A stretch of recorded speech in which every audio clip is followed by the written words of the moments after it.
The AURSINC MMDVM Hotspot V1.5.2 pairs an MMDVM board with a Raspberry Pi 02W, giving noticeably quicker interface response and more stable wireless performance than earlier revisions. Pi-STAR comes already written to the memory card, so initial configuration is mainly a matter of entering your network and call sign details rather than wrestling with imaging tools.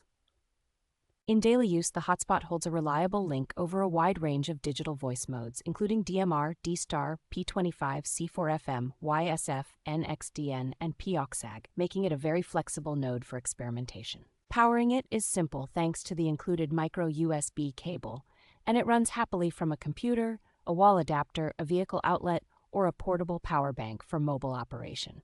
The current firmware is easy to update to newer MMDVM builds or alternative images like WPSD, so tinkerers can squeeze more performance and features out of the same hardware over time. Clear documentation, responsive support, and online calibration tools help new users get on the air quickly, while still giving experienced operators enough control to fine-tune transmit and receive performance.